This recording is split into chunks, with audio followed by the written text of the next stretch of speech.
시편 119편 33절로 39절까지입니다. 함께 봉독하시겠습니다. 여호와여, 주의 율례의 도를 내게 가르치소서. 내가 끝까지 지키리이다. 나로 깨닫게 하소서. 내가 주의 법을 준행하며 전심으로 지키리이다. 나로 주의 계명의 첩경으로 행케 하소서. 내가 이를 즐거워함이니이다.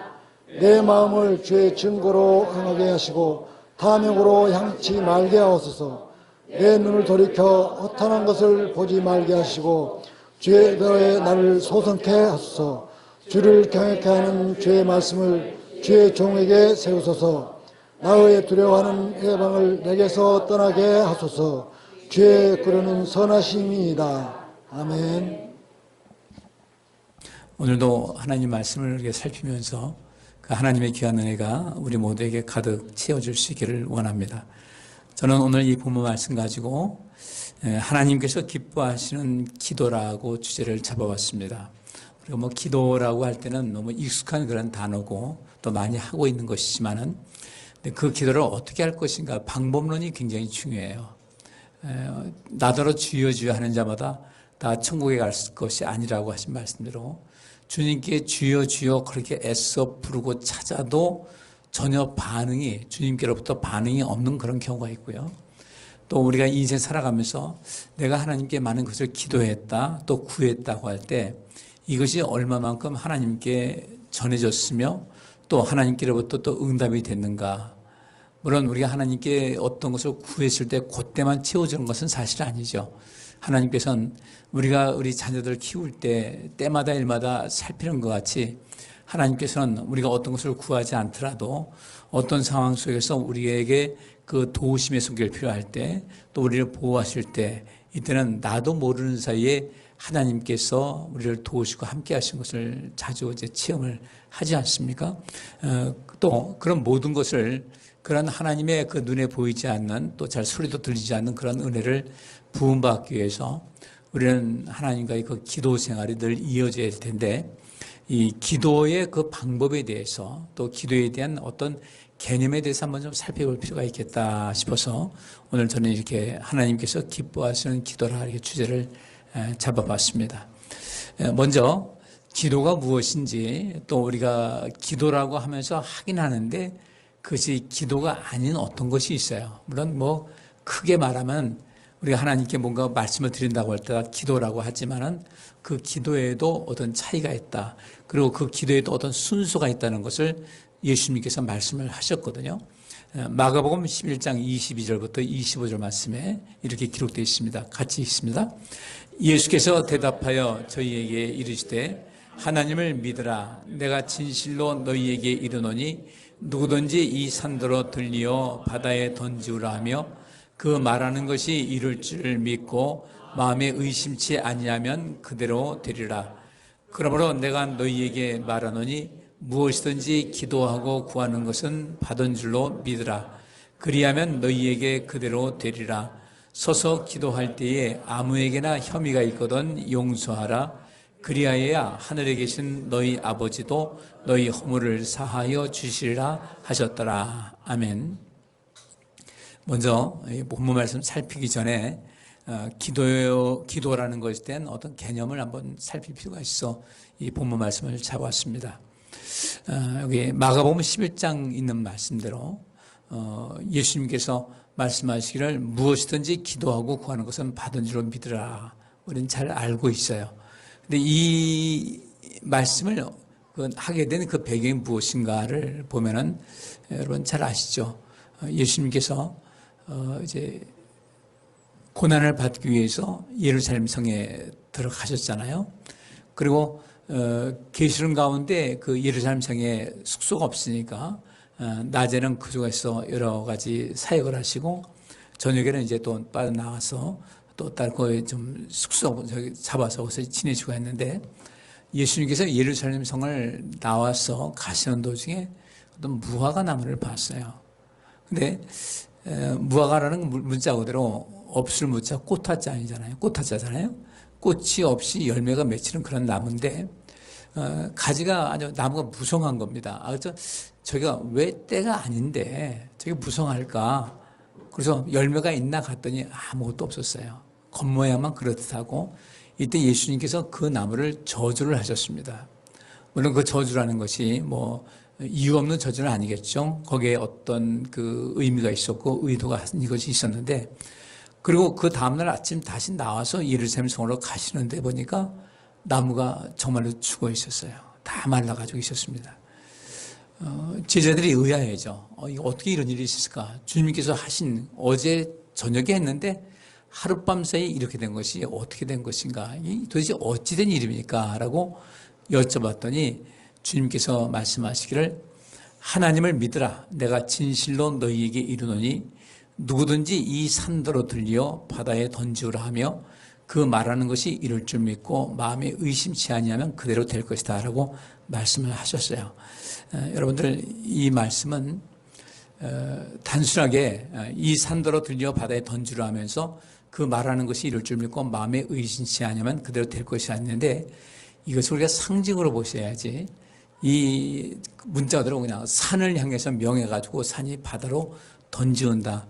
하나님께서 창조하신 세계를 이유 없이 그 산을 바다에 던질 이유는 없겠죠. 그런데 이스라엘 백성들이라면, 하나님 말씀을 익히 알고 있는 이스라엘 백성들, 이제 이 당시는 신약 성경이 없었으니까 구약 성경을 잘 알고 있는 이스라엘 백성들이라면 이 말씀의 뜻이 무엇인지를 바로 알아들었어요.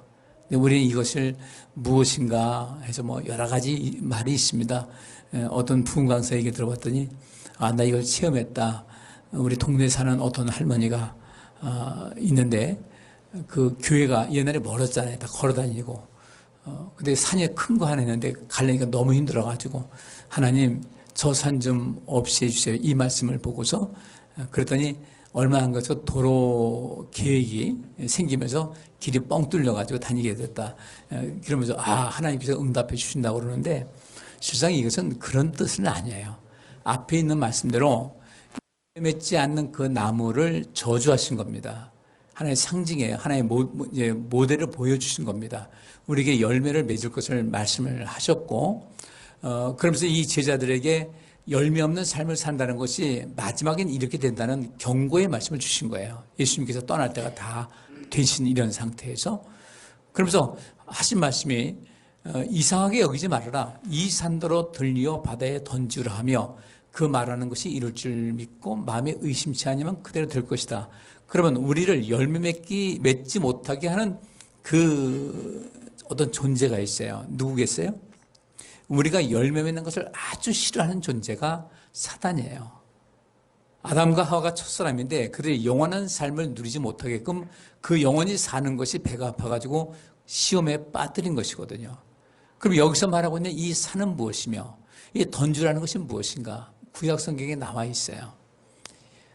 이스라엘이 그 바벨론에 침공을 당했습니다. 그들이 굉장히 잔인하게 이스라엘 백성들을 고통스럽게 했어요.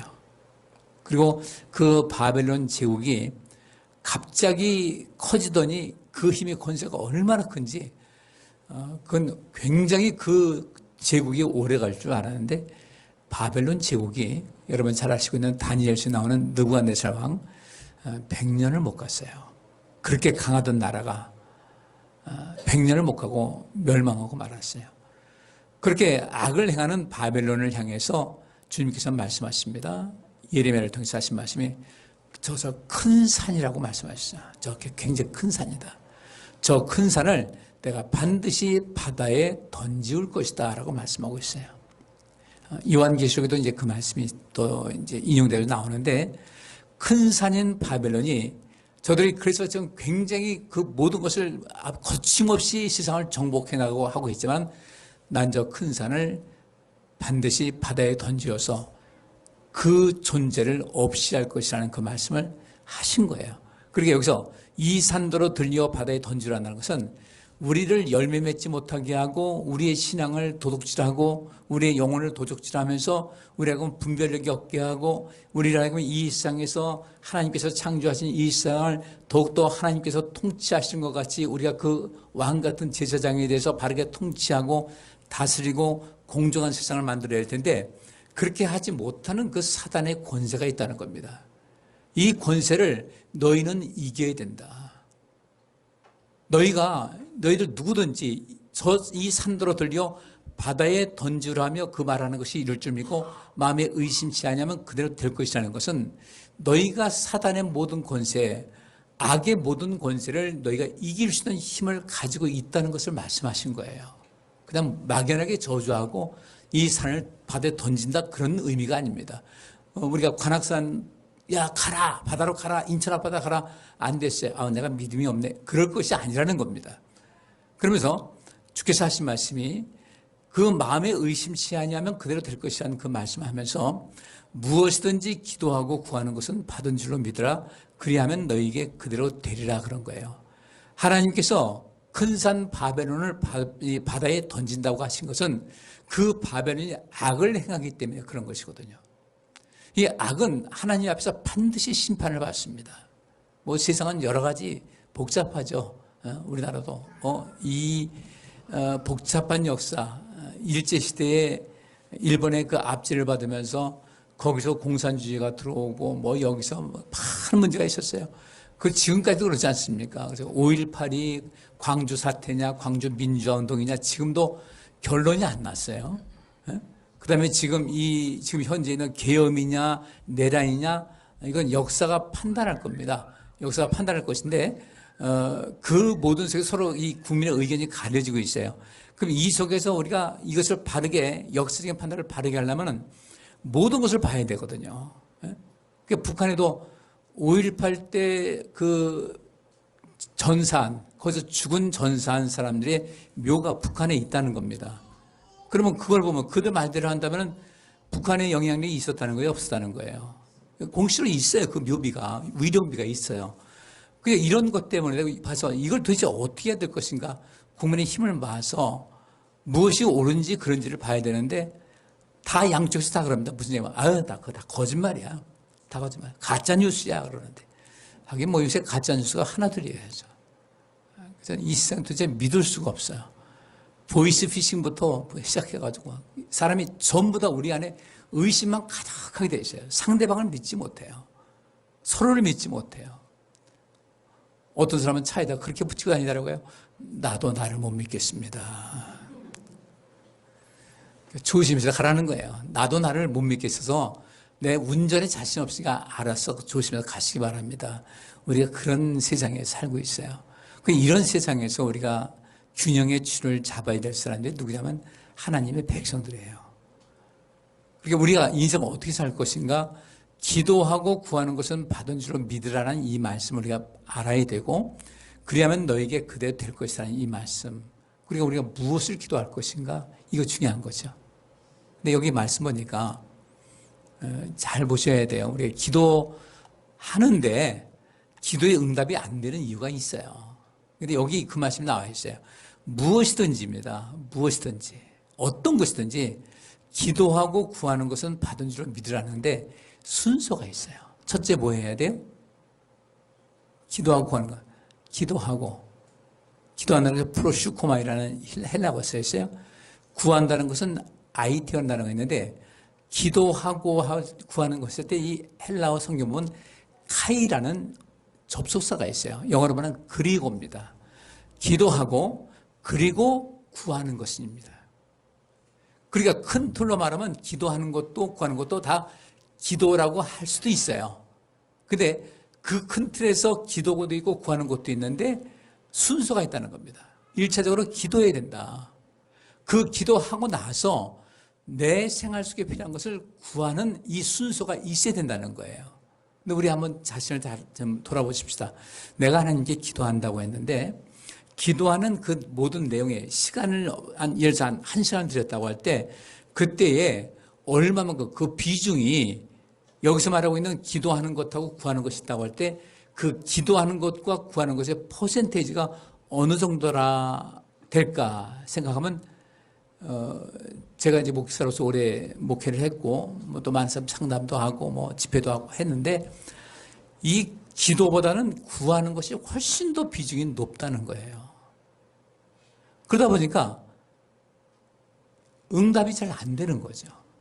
그럼 기도는 무엇인가? 이 프로슈코마이라는 것은 유코마이라는 것이 기도라는 뜻입니다. 요 앞에 유코마이라는 단어가 기도라는 뜻이고 프로스라는 단어가 이 전치사인데 무엇을 향하여라는 뜻이 있어요. 그러니까 하나님을 향하여 기도하는 것인데 이것의 가장 중요한 그 내용이 기도하다, 간청하다, 예배하다입니다. 근데 이 구약 성경에 그 기도라는 것은 팔랄이라는 그 히브리어가 쓰입니다. 그 팔랄이라는 단어를 70인역, 그러니까 그 히브리어 구약 성경을 그 70인역, 그다음 헬라어가 이제 계속해서 모든 그 헬라 시대에 더욱더 나가니까 많은 사람들에게 이 구약 성경을 가르쳐 줘야 되겠다 해서 구약 성경을 헬라어로 번역한 것이 70인역이에요. 그러니까 뭐 2000년이 훨씬 지난 전에 기록된 것인데 그 구약 성경에서 말하는 기도하다 이 팔랄이라는 단어가 프로슈코마이라는 단어로 번역이 됐어요. 근데 이 프로슈코마이라는 단어가 기도하다, 간청하다, 예배하다. 근데 이 팔랄이라는 단어는 어떤 것이냐면 탄원한다는 뜻이 있습니다. 이게 구약 성경에서 말하고 있는 기도라는 가장 핵심적인 것은 탄원한다는 뜻이에요. 이 탄원은 누구를 어떻게 하는 겁니까? 탄원은 나 자신을 탄원한다? 탄원은 어떻게 하는 거예요? 탄원서라고 할 때 나를 위해서 하는 거예요? 누구를 위해서 하는 거예요? 내가 재판부에다가 어떤 사람 재판을 받는데 탄원서를 넣었어요. 그건 내가 나를 위해서 탄원서는 쓰지 않습니다. 누구를 위해서 탄원서 써주는 거죠. 그러니까 구약 성경에서 말하고 있는 이 탄원서를 탄원이라는 그 자체가 기도라는 것을 바꾼다면은 우리 하나님을 믿는 하나님의 백성들의 그 정신세계의 문화가 어떤 것인 줄 알 수가 있는 거죠. 탄원하는 것은 무엇입니까? 자기 자신을 위한 것보다는 공동체를 위하는 것이었어요. 기독교의 가장 큰 핵심은 공동체입니다. 우리도 마찬가지입니다. 기독교만이 아니라 우리나라가 잘 되려면 대한민국이라는 공동체가 잘 돼야 돼요. 이 속에서 생각들이 다 다르지 않습니까? 집안에서도 하나가 안 돼가지고 맨날 다투고 싸우는데, 부모와 자식 간에도 다투는데, 이 가족 공동체를 어떻게 이루어질 것인가? 이거 보통 기술이 필요한 것 아니에요. 굉장히 필요한 거예요. 늘상 살펴야 됩니다. 주변을 살피고, 아이가 어린이가 태어나서 운다.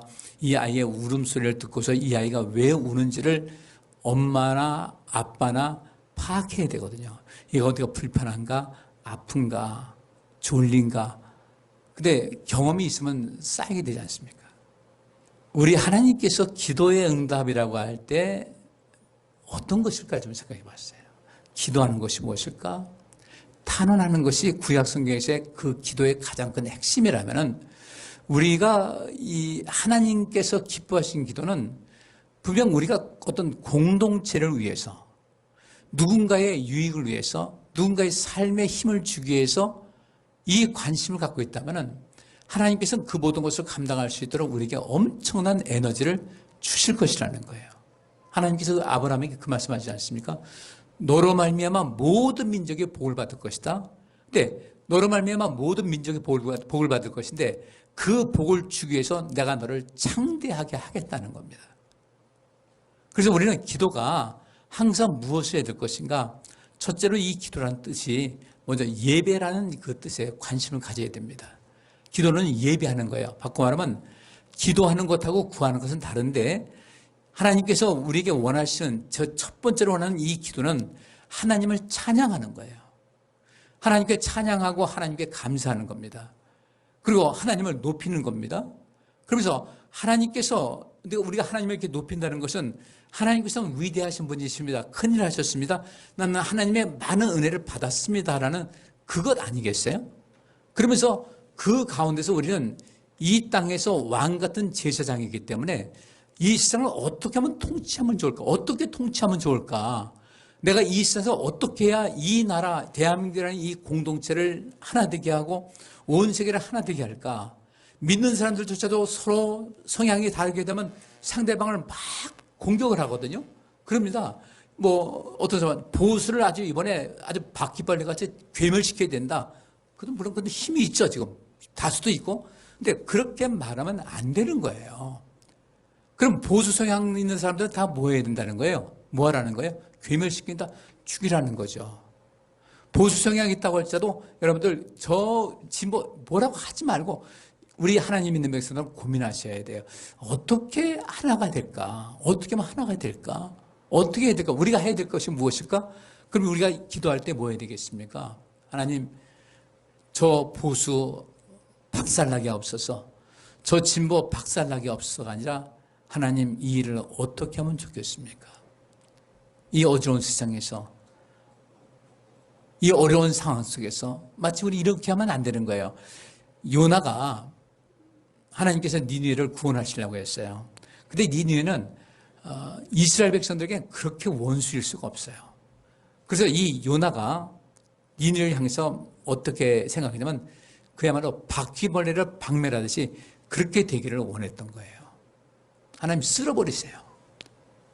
우리 민족 얼마나 괴롭대요. 쓸어버리셔야 됩니다. 남김없이 죽이셔야 됩니다. 근데 하나님께서 뭐라고 하시냐면 너 니느웨에 가서 내 말을 외쳐라. 하나님의 심판이 임박했다고 외쳐라. 하나님 저들이 행하는 악을 보시지 않았어요. 하나님 그냥 쓸어버리세요. 뭘 나한테 그 일을 맡기십니까? 가라. 안 갈랍니다. 내가 왜 갑니까? 그래서 대놓고서 저 스페인으로 가는, 다시스가 스페인 아니에요. 지중해 건너서 스페인을 가는데 그 지중해도 여러분들 그 지형적인 역할에서 이 상황 속에서 지리적인 면에서 갑자기 돌풍 보면 감당할 수가 없는 거예요. 그 바람이 불었잖아요. 근데도 요나는 뭐라고 합니까? 난 안 갑니다. 그래서 사람들에게 뭐라고 그래요? 이 모든 것은 나 때문에 그런 거니까 나를 바다에 던져버려라. 그러면 하나님께서 포기하고 안 할 것이다. 우리 하나님께서 포기하실 분이에요. 생명 살리는 일은 일도 하나님께서 양보가 없으신 분이에요. 큰 물고기 속에 입에 들어갔다가 딱 토해내는데 보니까 니느웨로 가는 길이에요. 하도 고생하다 보니까 물고기 뱃속에서 고생하다 보니까 가가지고는 뭐라고 했어요? 하나님께서 니들 다 죽이신데 이렇게 한 거예요.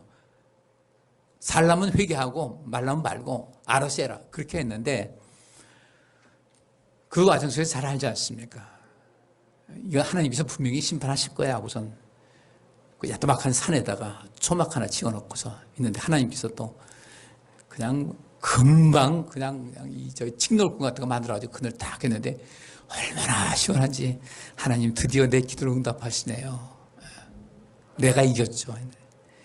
금방 또 햇빛이 나는데 벌레를 동원해서 싹 갉아보니까 그냥 쟤가 쨍쨍하니까 뭐 하는 겁니까? 막 화를 버럭 내는 겁니다.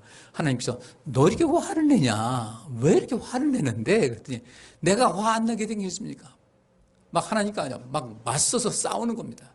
이때 하나님께서 하신 말씀이 뭐라고 했냐면요. 좌우를 분별하지 못하는 사람들, 그 수많은 가축들이 있는데 그래도 경고 한마디를 하고서 심판하든지 말든지 해야 될 것 아니냐. 내가 너한테 마지막 그들에게 경고를 주라는데 그게 그렇게 어려우냐? 그렇게 억울하냐? 그 뒤에 이제 하나님께서 하신 말씀으로 요나서가 딱 끝나요. 요나가 어떻게 했느냐? 나오지 않는데 여러분 잘 아시다시피 어떻게 됐어요? 니느웨가 회개를 해가지고요. 70년이라는 세월을 또 잘 지낼 수 있게 됐어요. 우리가 하나님께 기도하는 것은 바로 뭐냐면 탄원하는 거예요. 나와 성향이 다르다 할지라도 나와 생각이 다르다 할지라도 하나님의 뜻 안에서 우리 모두가 하나 되게 없어 하는 이런 간절한 기도가 이것이 기도입니다. 상대방을 공격을 하고 또 뭐 저주를 하고 하는 것은 결국은 그렇게 될 때 어떤 일이 있겠어요? 내 기도가 응답되겠어요? 안 되겠어요? 여지까지 살아오셨나 왜 이렇게 가만히 계세요? 응답 안 돼요. 우리는 한 공동체예요. 예수님께서는요, 하나님께 지금 현재 진행형으로 지금도 하나님께 원수를 행하는 자들을 구원하시기 위해서 이 땅에 하나님께서는 예수님 보내셨고, 예수님은 그들을 위해서 사역을 하셨어요. 내가 예수 믿는다고 하면서, 내가 예수의 형상을 본받는다고 하면서, 그렇게 하면 안 된다는 거죠. 어떻게 할 것인가. 그래서 첫째로, 기도한다는 것은 탄원하는 것. 지금 우리가 말하면 중보기도입니다. 중보기도고요. 하나님과 죄인 사이에서 중간 역할을 하는 기도하는 그것. 우리가 기도하는 것은 바로 그것이고, 또 자기 자신을 위해서도 무엇을 해야 될 것인가? 하나님, 나는 과연 하나님 앞에 어떤 존재입니까? 더 이상 우리가 이거 필요합니다, 저거 필요합니다, 이게 구하는 것보다도 하나님, 제가 하나님의 백성으로서 인생을 살아가야 될 텐데, 공동체의 유익을 위해서 하나님께서 이 요나, 그렇게 적성국가였던 이 니느웨를 향해서 그렇게 많이 시달려가지고 저것들은 살 존재가 없다고, 의미가 없다고, 그 나쁜 존재라고 하는 그들에게 가서 그래도 내 말을 전하라고 말씀하시던 그 하나님의 뜻을 우리가 아셔야 돼요. 기도하는 사람은 그 뜻을 압니다. 우리의 기도는 바로 그런 것이어야 돼요. 우리의 기도는 내가 살고 누군가를 살리기 위한 그 모든 초점이 거기에 맞춰져야 돼요. 이것이 기도예요. 내가 어떻게 하면 하나님 앞에 살 것인가? 나는 어떻게 해야 예수 그리스도의 삶이 될 것인가? 어떻게 내가 믿음의 삶을 살 것인가? 나는 과연 하나님의 말씀대로 살고 있는가? 나는 과연 내 안에서 주께서 기뻐하신 생각을 갖고 있는가? 이거 보시면서 내가 끊임없이 내 안에 있는 죄를 회개하고 나를 정화시키고 하나님과의 그 관계를 더욱더 새롭게 하기 위한 그 간절한 마음이 그 속에 있어야 되는 것이거든요. 모든 것 주시는 하는 것이 하나님이신데 그 하나님과의 그 관계가, 친밀한 관계가 깨져 있는 가운데 뭘 구한들 응답이 되겠습니까? 기도라는 것은 바로 그거예요. 어떤 분이 그랬다고 그러죠. 기도를 하는데 어떻게 기도하는가? 자기는 하루에 4시간씩 기도합니다. 뭔 할 말이 그렇게 많습니까? 했더니 제가 하나님께 먼저 구하고 나서 나머지 시간은 그냥 가만히 있습니다. 왜 가만히 있어요? 주님께서 무슨 말씀하실까? 기도할 때요, 너무 나 혼자 말 많이 하려고 하지 마세요. 하나님께서 그렇게 말씀하실 거예요. 아유, 나 정신사납다. 그러실 거예요. 한 얘기 또 하고, 한 얘기 또 하고. 우리가 정말 교회에 와서 기도하고, 그 기도하는 것은요, 하나님께 우리 자신을 돌아보면서 하나님 내 모습이 어떤 모습입니까? 그 속에서 한번 곰곰이 생각하면서 어떻게 내가 하나님을 기쁘시게 하겠습니까? 하나님 말씀이 이런 말씀이 들었는데 제 마음에 부담이 됩니다. 내 속에서 자꾸 갈등이 생깁니다. 하나님 내 안에 육체의 일이 자꾸 되고 꿈틀거리고 있고 성령의 열매를 잘하지 못하고 있는데 이게 어떻게 해야 되겠습니까? 하나님 어찌합니까? 어찌합니까? 어찌합니까? 하는 이 기도가 사실 진짜 기도거든요. 그렇게 하나님 말씀대로 살고자 하는 그런 사람들이요. 근데요, 하나님께서, 하나님, 이런 것이 좀 부족해서 제가 어려움이 있습니다. 한마디만 하면 돼요.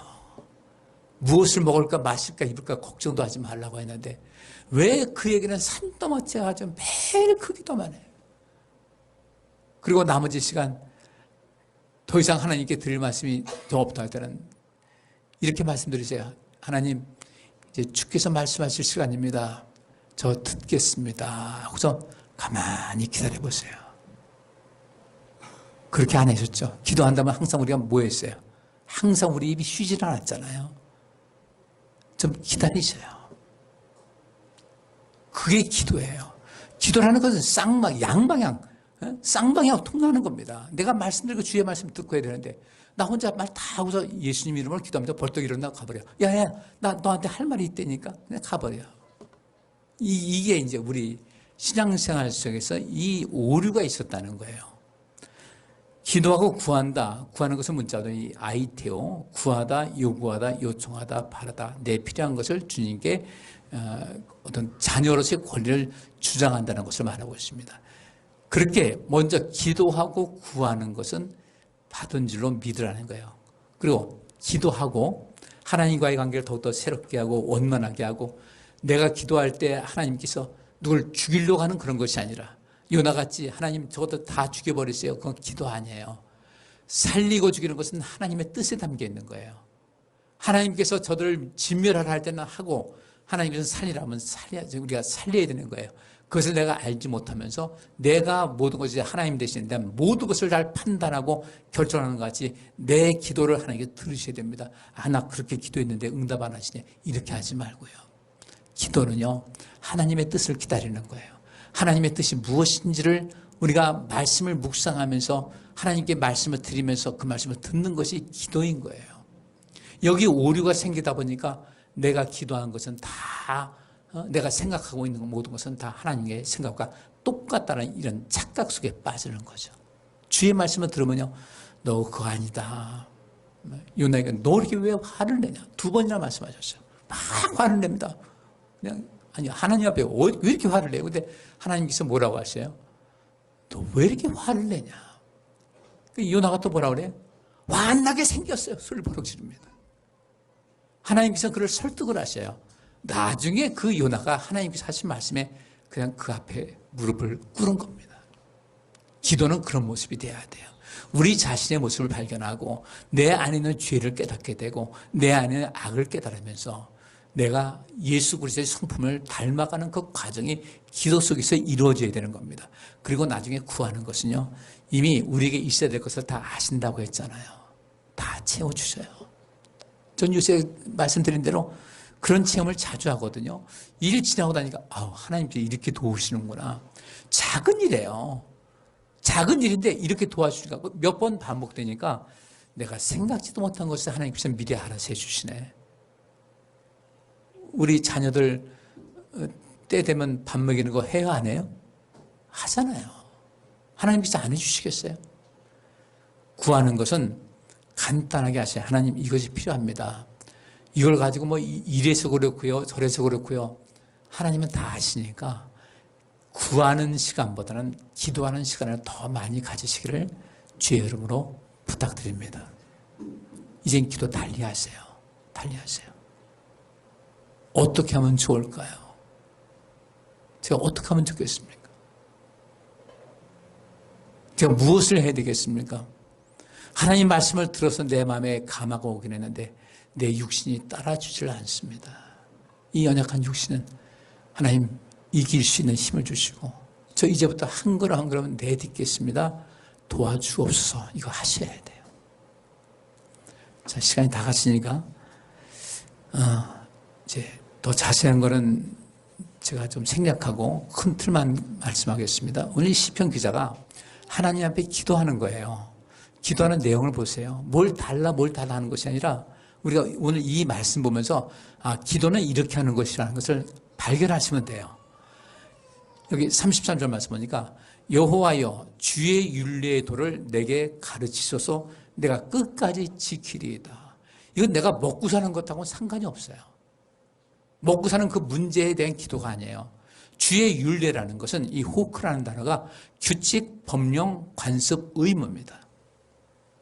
하나님께서 우리에게 말씀을 주셨고 법령을 주셨고 또 어떤 유전적인 거 있지 않습니까? 어떤 전통적인 것이 있잖아요. 또 아름다운 것이죠. 공인된 거. 또 내가 해야 될 그런 모든 의무. 이 모든 것을 배울 수 있는 도라는 것은 길이고 도로, 여행, 방식, 태도, 습관 이 모든 것을 말하고 있는데 그 어떻게 하면 내가 주의 율례의 그 원칙을 따라서 내가 인생을 살겠습니까? 하나님 내가 이것을 잘 모르겠습니다. 가르쳐 주시길 원합니다. 그렇게 가르쳐 주시면 내가 끝까지 그것을 지키겠습니다. 어디 이런 기도 해보셨나요? 성경을 읽긴 했지만 우리 이제 이런 기도 하셔야 돼요. 하나님 말씀이 나를 지배해서 그 말씀이 나의 길이 되고 좁은 길을 가라고 계시니까 그 길을 간다. 근데 우리가 이 성경 말씀 배울 때 저도 목사로서 성경 연구하면서도요. 이게 어떻게 해석해야 될지 이 말이 무슨 뜻인지를 제가 잘 이해가 안 될 때가 있어요. 아무리 원어 성경을 놓고 한다 할지라도 우리가 문화가 다르기 때문에 그렇고 그 여러 성경 번역본을 보고 또 묵상도 하고 하면서 이게 어떤 것이구나. 근데 여기서 이 시편 기자는 뭐라고 하냐면 그 주의 율례를 내가 끝까지 지키기를 원하니까 이 율례들을 내게 가르쳐 주시길 바랍니다. 이게 기도예요. 쌀 떨어졌어요? 그건 구하는 거예요. 쌀 떨어졌어도요, 흔들리지 마세요. 아버지가 쌀 안 주시겠어요?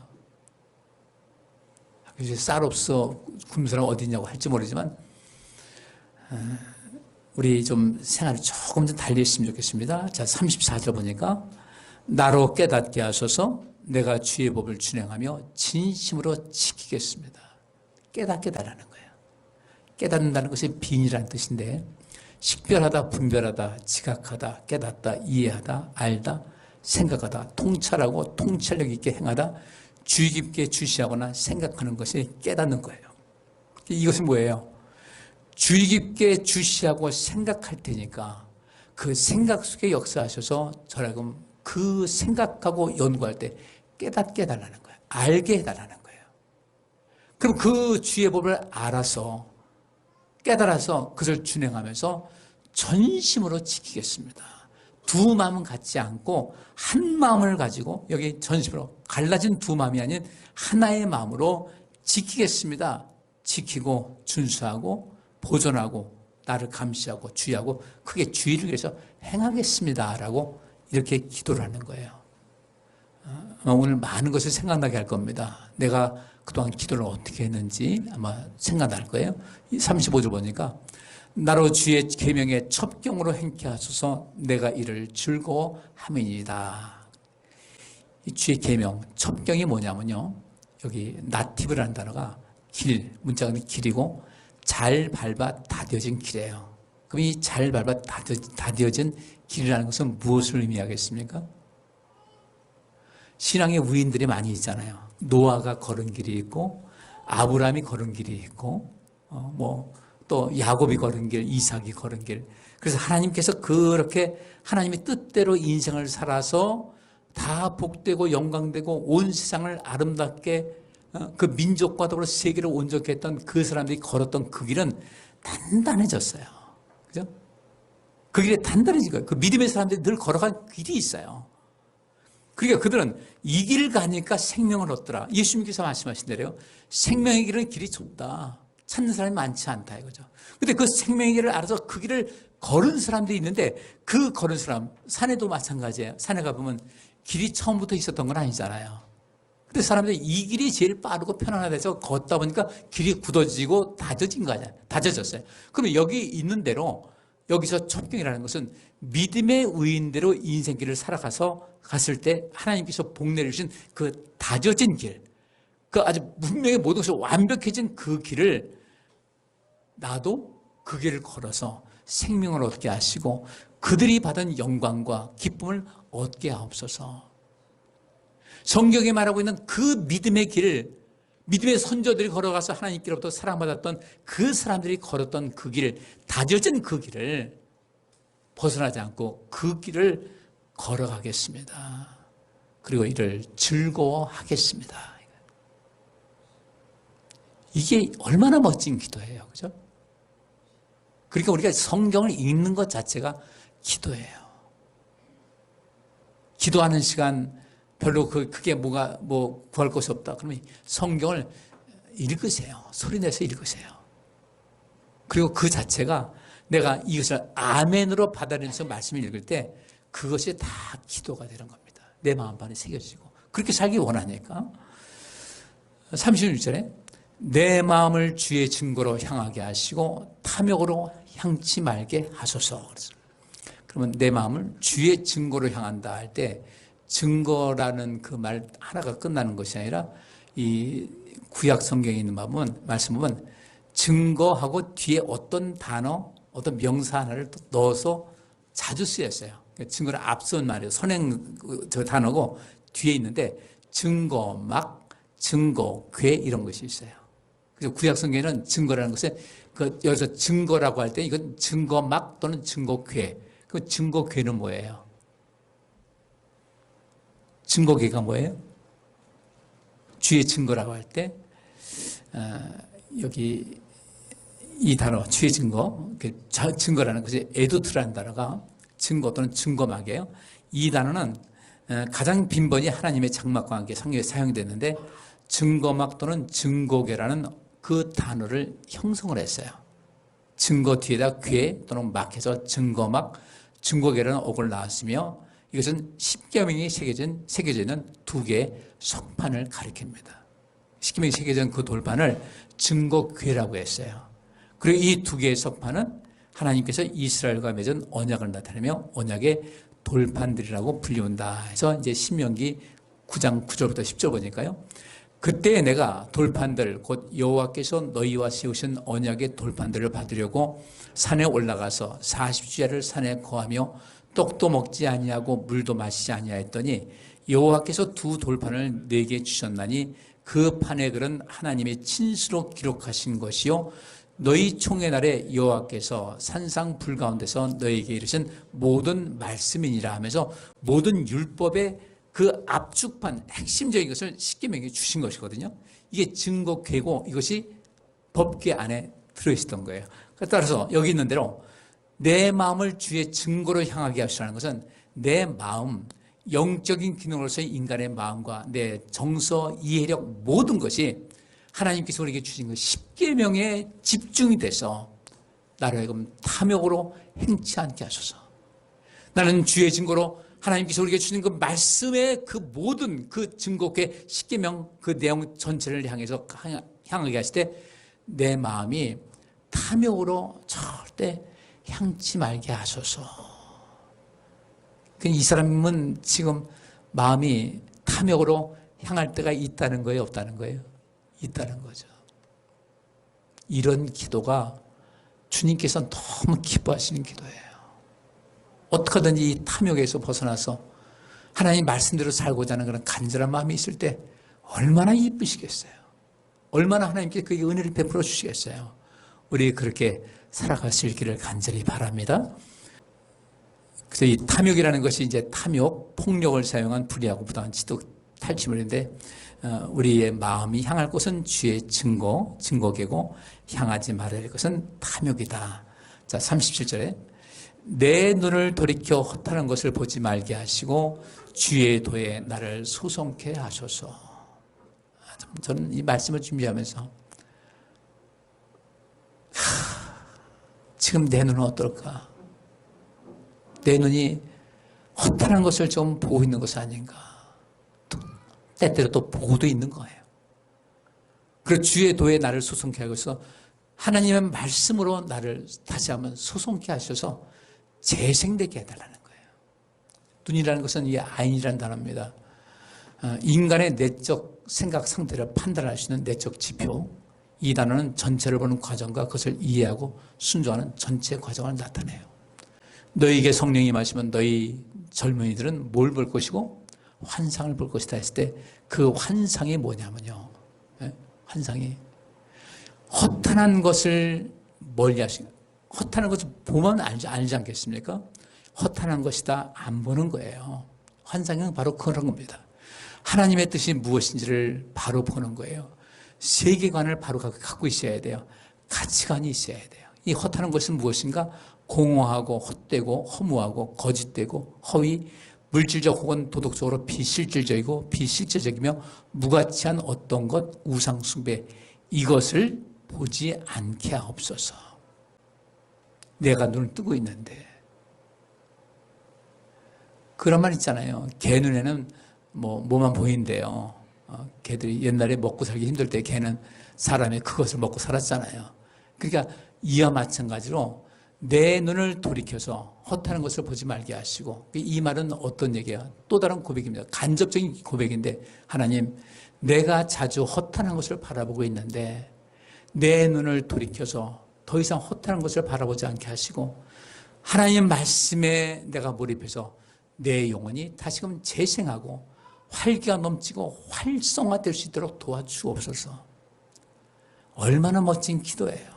여기서 소송케 한다는 것은 살다, 생명을 가지다, 살아있다, 생명을 유지시키다, 질병, 절망, 심지어 죽음으로부터 수상되어 되살아난다는 이런 뜻이 나타나고 있습니다.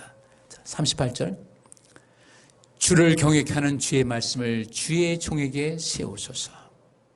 어떤 무슨 기념비를 세우듯이 하나님을 경외케 하는 주의 말씀을 주의 종에게 세워주셔서 늘 그 말씀에 자극을 받게 해달라고. 오늘 본문 말씀 모든 것에 이제 핵심적인 종합적으로 결론 내린다면 예레미야서 32장 37절부터 41절에 다 나와 있어요. 이 말씀 보고 마치겠습니다. 보라, 내가 노와 분과 큰 분노로 그들을 쫓아보내었던 모든 지방에서 그들을 모아내어 이곳으로 다시 인도하여 안전히 거하게 할 것이라. 그들은 내 백성이 되겠고 나는 그들의 하나님이 될 것이며 내가 그들에게 한 마음과 한 도를 주어 자기들과 자기 후손의 복을 위하여 항상 나를 경외하게 하고 내가 그들에게 복을 주기 위하여 그들을 떠나지 아니하리라는 영원한 언약을 그들에게 세우고 나를 경외함을 그들의 마음에 두어 나를 떠나지 않게 하고 내가 기쁨으로 그들에게 복을 주되 정령이 나의 마음과 정신을 다하여 그들을 이 땅에 심으리라. 아멘. 주의 말씀을 주의 종에게 세운다는 것은 바로 그런 의미가 되는 겁니다. 늘상 하나님의 은혜 생각하고 말씀 기억하면서 어떻게 살아야 하나님을 기쁘시게 할까? 하나님께서는 그렇게 사는 사람들에게 기쁨으로 그들에게 복을 주되 정령이 나의 마음과 정신을 다하여 그들을 이 땅에 심을 것이다. 우리에게 복 주신다는 얘기죠. 우리 성도님들, 오늘 본문에 있는 말씀은 이 시편 기자가 주를 경외케 하는 주의 말씀을 주의 종에게 세우소서 하는 것은 그렇지 못할 때가 있다는 것, 내 눈이 허탄한 것을 자주 바라볼 때가 있다는 것을 간접적으로 회개하면서 주님 이 속에서 이런 잘못된 삶 속에서 벗어날 수 있게 해달라고. 오늘 우리 아까 마가복음에도 그 말씀 있잖아요. 맨 뒤에 나오는 것. 누군가에게 혐의가 있거든 뭐라고 그랬어요? 가서 용서를 빌라는 거예요. 화해를 하고 그러면 내가 너에게 복 주겠다는 거죠. 하나님께도 우리가 죄와의 그 문제 늘 싸우고 있는데 죄에서 멀어지고자 하는 간절한 마음이 오늘 본문 말씀에 나와 있습니다. 하나님의 은혜 가운데서 더욱더 믿음으로 굳건해져서 우리 하나님과의 친밀한 관계를 유지하고자 하는 간절한 마음이 그 속에 담겨 있습니다. 어떻게 하든지 주님께로 가까이 다가서서 하나님 말씀대로 인생을 살고자 하는 그런 간절한 마음이 담겨 있는데 이것이 바로 기도라는 거예요. 내 생활 속에 필요한 것, 이 모든 것은 구하는 건데 우리는 그 구하는 것을 기도라고 착각하고 있는 거예요. 그러고 보면 우리가 기도는 안 했어요. 구하는 것을 했는데 기도는 안 했어요.